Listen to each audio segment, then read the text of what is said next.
Finalmente assistimos Gachakuta. Aqui a gente vai falar sobre os 3 primeiros episódios ali, o que a gente achou desse anime aí, que a galera tá comentando muito aí. Tá no hype, né? Então fica com a gente que hoje vocês vão saber o que a gente achou desse anime.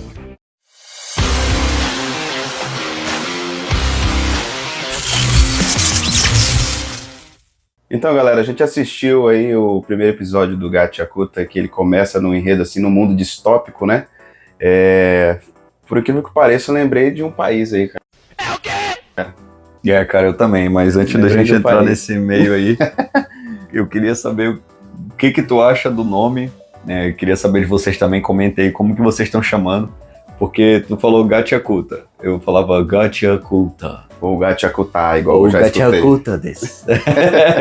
A gente não sabe ao certo ainda, porque ninguém pronuncia no anime. Mas assim, o anime começa, né, ali o nosso personagem principal, né, o Rudo, ali com aquelas mãos gigantes dele naquelas luvas. Isso. Que é uma característica do personagem ali.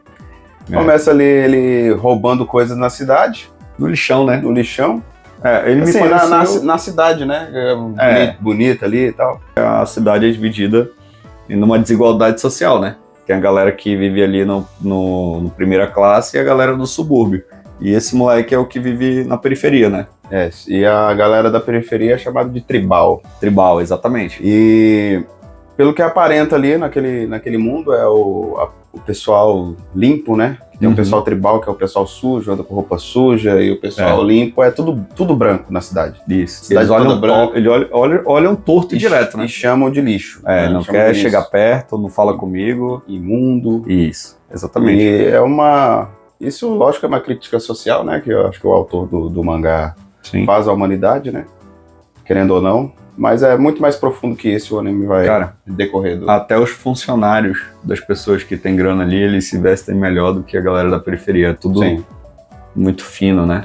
Mas e aí esse moleque, ele começa ali já sendo expulso e tal, como se fugindo ali, como se ele estivesse cometendo um crime, né? Isso. E na verdade ele tá no lixo, né? A única coisa que ele pega é um objetozinho numa pelúcia. E o anime roda em torno de objeto, né? Tem todo... Cada anime, eles têm uma energia, né? No Naruto é o chakra, no Dragon Ball é o ki. E aqui é como se fosse como é que eles falam lá? Que é a alma, né? Que as emoções que... Na verdade, assim, só pra vocês entenderem. Na verdade, nesse primeiro episódio, o pai dele fala o seguinte. Pra ele amar o presente que ele ganha ali, que são as luvas. Que sempre que ele cuidar das luvas, vai ter uma alma ali, aquele objeto vai ter uma alma. Vai abrigar uma alma, né? Abrigar uma alma, sim. Aí ele começa a tratar muito bem essas luvas, né? Sim, é verdade. Durante esse primeiro episódio. E ele chega, com aquele monte de lixo, né? E começa a tentar arrumar o lixo, tentar dar conserto às coisas que ele pegou. E aí chega gente pra descriminalizar ele. Do próprio subúrbio, né? Do próprio subúrbio ali, que é os tribais ali. Acho que periferia é a melhor caracterização do lugar, né? Melhor adjetivo pra caracterizar o lugar, né? E realmente é isso que você falou, né? Tem todo um porquê dele usar essas luvas, né? A gente não vai falar aqui, a galera que for assistir lá vai ver.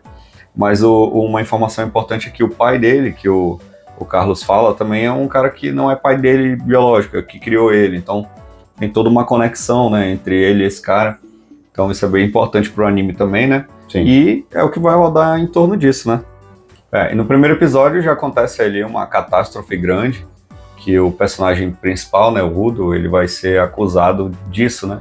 E aí ele meio que vai ser expulso ali, né? Ele vai meio que ser descartado daquele mundo que ele vive. Porque assim, só para vocês entenderem, tudo que é descartável ou que não faz sentido, eles descartam lá de cima. E aí as pessoas que vivem nessa periferia, se elas cometerem qualquer coisa ilegal aos olhos da galera lá da classe alta, da sociedade, eles vão descartar também. E o Rudo é descartado, né? É descartado justamente por esse crime que acusam ele de cometer. Exatamente. Ele é descartado. E aí, tudo que é lixo é descartado. Pessoas que cometem crimes, pessoas que roubam, tudo é descartado objetos, no chão. Muitas coisas lá, né? E assim chega ao fim do primeiro episódio. Ele cai ali, aterrorizado.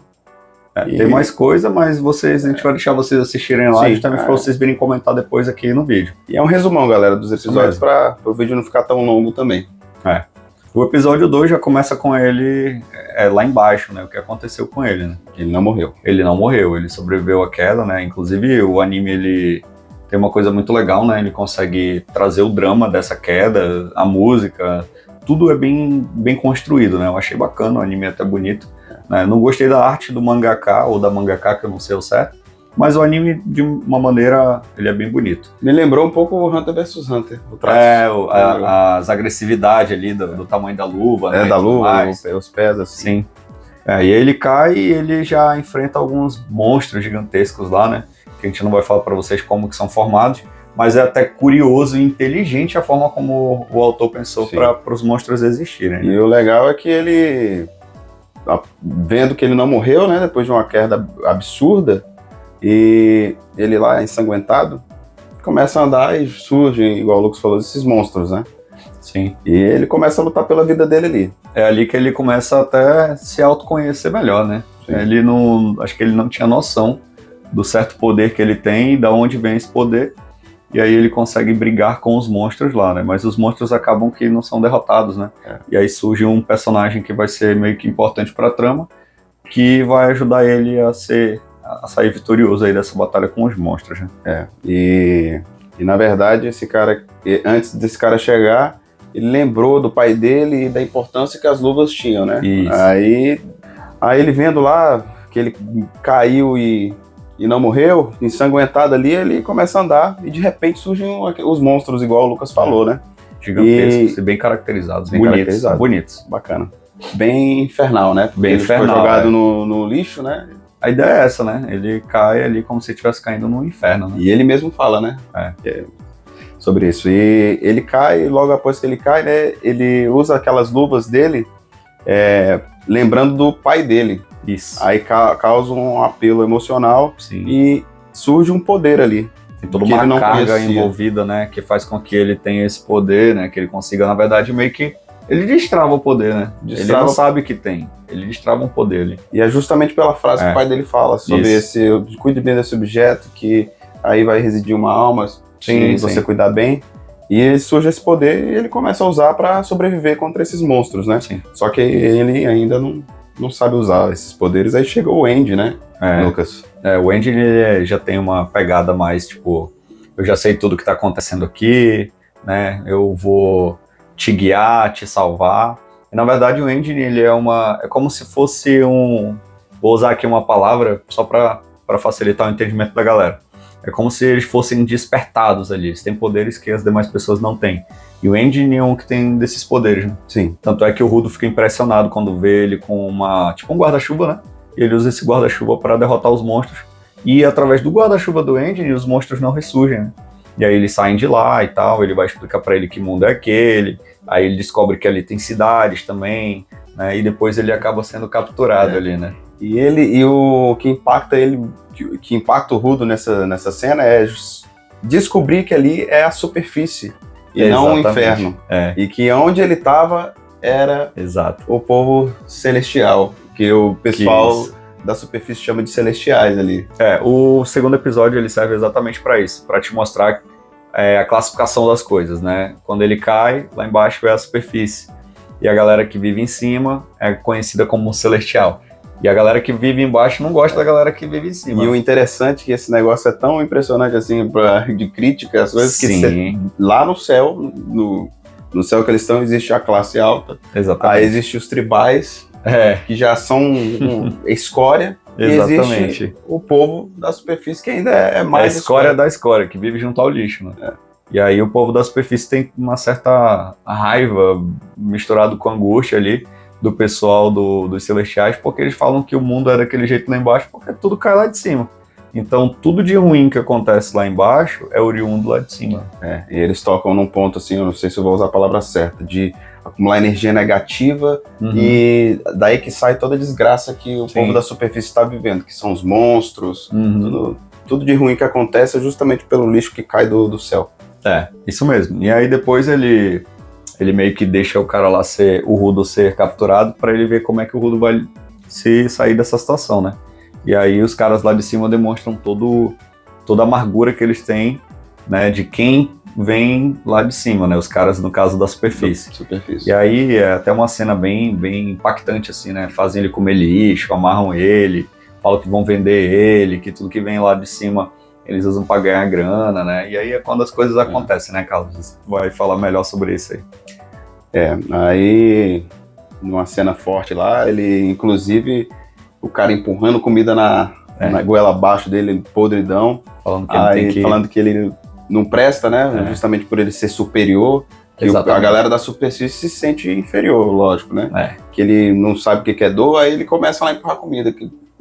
Aí o Rudo come os 2 dedos do cara. Ele arranca a pele, fica só o osso, assim. Só o osso. Tipo, bem feia a cena, mas é bem bacana, né? Ver no anime, né? Trouxe ali um choque ali na tela, né? Isso é bem bacana. E os caras, eles não gostam dos Celestiais, porque na cabeça deles, os Celestiais que desprezam o pessoal da superfície. Eles não sabem que lá em cima já tem desigualdade social, né? E eles nem conhecem. Pelo que o anime tá passando ali pra você, é como se fosse um negócio mais de milênios ali, porque ninguém sabe nada lá de cima. Na verdade não explicou até agora, porque todo mundo que cai de cima, depois, no meio daquela conversa, todo mundo morre. E o único que sobreviveu até agora foi o Rudo. É isso mesmo. E aí, né, depois ele consegue lá vencer os caras, e antes dele matar os caras, o Engine chega lá e, tá bom, chega, e leva ele pra comer e tal, né, dá um trato nele lá, né, até fala que ele é muito magrinho, que ele tem que comer comida de verdade, né. O Engine já é um cara que vai recrutar ele pro time dele, que são os zeladores, que são os caras que têm os poderes, né, na superfície, que cuidam das coisas lá e meio que protegem a cidade. Que ainda não ficou tão claro, a gente assistiu 3 episódios, mas foi o que deu a entender pra mim, né? E aí, o que tu acha aí, Carlos? Pois é, e começa o 3º episódio, justamente igual o Lucas falou ali, esse início ali, o Andy explicando pra ele como é que funciona ali toda a superfície, né? Dando o que comer pra ele, vendendo as roupas dele, né? Pra poder ter dinheiro. Deu dinheiro pra ele que veio das coisas que ele vendeu dele, né? Porque tudo que cai do céu tem um valor gigantesco no mundo da superfície, né? E as roupas dele eram do céu. Aí ele paga todo o almoço ali com aquela grana e dá o restante pra ele se virar ali e poder sobreviver. Sim. Aí nisso um gato surge do nada e pega essa trouxinha de dinheiro e ele corre pra um beco. Ele vai atrás do gato lá. O Rudo, no caso. Né? O Rudo. E nesse beco ele topa com o Zanka. O cheirador de... Cheirador de bastão. Cheirador de bastão. Demais! Cara, o Rudo é engraçado, né? Não, o Rudo não, o Zanka, né? O Zanka é um personagem assim que tu não dá nada por ele, né? Todo anime tem esse personagem característico, né? Aí do nada ele fala assim, você roubou o objeto que eu mais amo. Aí cheira. Aí o bastão, assim. Aí fala, é o meu bastão do amor. Ai, pai, para! E aí eles começam a discutir lá, a brigar, né? E aí ele fica impressionado porque ele fala, você é o cara que o Engine falou que tem um talento e tal. Porque o Rudo, ele tem o poder de transformar os objetos que ele toca em objetos lá diferenciados, né? Ele transforma mesmo numa ferramenta, numa arma.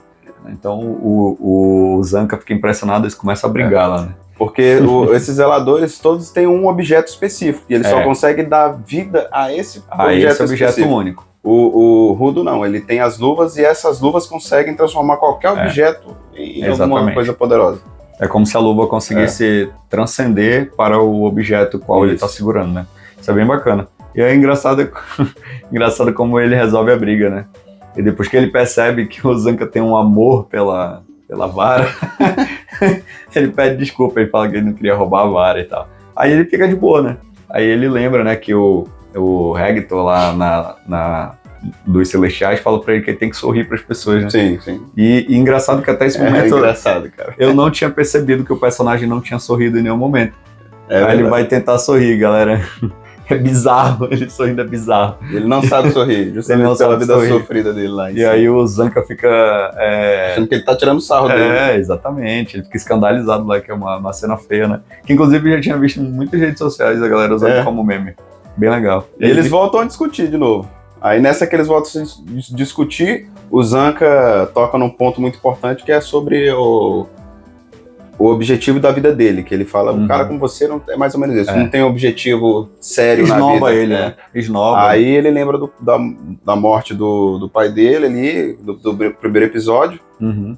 Cara, e logo ele pega aquele objeto sujo de alguma coisa. Que é bosta, né? Que é um objeto de desentupir e vaso, né? E começa a brigar com o Zanca de novo. Lá, e quando o Zanca percebe, porque tem uma sujeirinha na bochecha... Olha o cocô aí. É bosta. Aí ele cheira, ele se desespera. Você tá com... a gente começa a brigar. Aí pede pra parar. Só que ele vai atrás do Zanca achando que o objeto é muito forte. Na verdade, ele não viu que tem bosta, né? E eu sei que ele suja o Zanca todo, e o Engine aparece lá e começa a zoar eles lá, porque eles estavam brigando com bosta e tal. Sendo que depois aparece uma outra personagem, né, que fica também curiosa. Todos eles estão muito curiosos a respeito do Rudo, que o Rudo tem um poder diferente ali dele, né? Mas eu achei legal, que era um alívio cômico. E o episódio 3 finaliza aí, a gente vai trazer mais episódios, inclusive já tá no episódio 4, né? Isso. E a gente vai vir trazer um compilado aí de 3 a cada 3 episódios pra vocês. Mesmo. E comenta aí o que você achou desse anime, se não assistiu, assista porque vale a pena. Ainda mais essa temporada aí que não teve tantos animes legais. Isso mesmo. E curte, compartilha esse vídeo. E não se esqueça de se inscrever nesse canal e ajuda a gente a bater a meta de 1000 inscritos aí. E galera, como o anime é novo, comenta aqui pra gente trocar uma ideia, né? A gente quer trocar uma ideia com vocês, a gente quer ter vocês próximos. E até a próxima, não é não? Valeu.